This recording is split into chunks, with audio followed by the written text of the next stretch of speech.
boys and girls, welcome back to Storytime with Miss Crystal. Today, we'll be reading Dog Breath, The Horrible Trouble with Halitosis.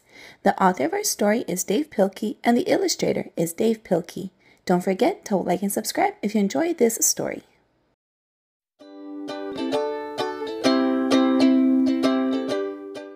There once was a dog named Hallie who lived with the Tosis family. Halitosis was a very good dog, but she had a big problem. Halitosis had horrible breath. Whenever Halitosis opened her mouth, horrible things happened. The wallpaper peeled, the plants died, and the fish croaked. When the children took Halitosis for a walk, everyone else walked on the other side of the street. Even skunks avoided Halitosis. But the real trouble started one day when Grandma Tosis stopped by for a cup of tea. And Hallie jumped up to say hello.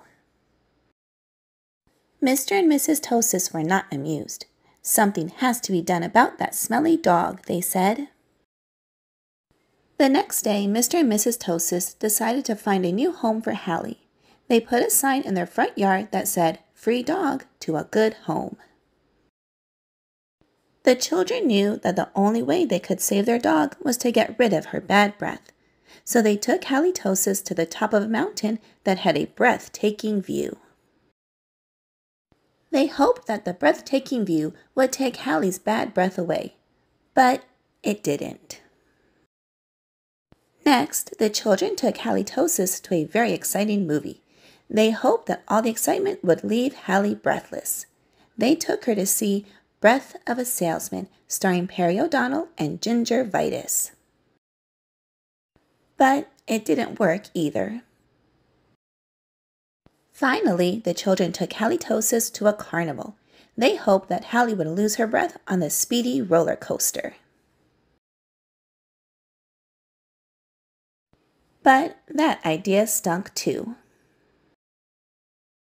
The plans had changed. Hallie's bad breath had failed. Now, only a miracle could save Halitosis.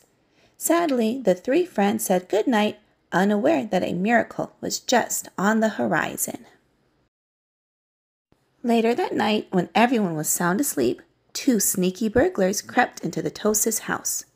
The two burglars were tiptoeing through the dark, quiet rooms when suddenly they came upon Halitosis. "Yikes!" whispered one burglar. "It's a big, mean, scary dog." "Oh, don't be silly," whispered the other burglar. "That's only a cute little fuzzy puppy." The two burglars giggled at the sight of such a friendly little dog. "That dog couldn't hurt a fly," whispered one burglar.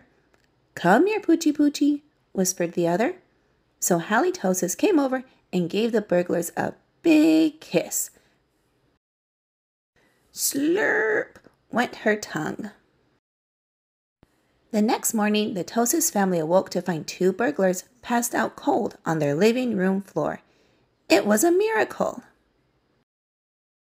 The Tosis family got a big reward for turning in the crooks, and soon Halitosis was the most famous crime-fighting dog in the country. The Houston Herald reported, "Hero Hound halts hoodlums." Boston Beacon said, "Bad breath bungles burglary." Pittsburgh Press posts, "Panting Pooch paralyzes prowlers." Ravenna Review says, "Rancid respirations restrain robbers." And Tabloid Times, "Mutant space dog captures evil Elvis clones." In the end, Mr. and Mrs. Tosis changed their minds about finding a new home for Hallie. They decided to keep their wonderful watchdog after all. They even replaced a sign in their yard that said, "This home protected by dog breath." Because life without Halitosis just wouldn't make any sense. All right, boys and girls, I hope you enjoyed this reading of Dog Breath. If you would like to add this book to your collection, I'll have it linked down below in the description box. And don't forget to subscribe to my channel so you don't miss any uploads that I add. I hope y'all have a wonderful day, and I'll see you again soon in a couple of days with a new read aloud. Bye-bye!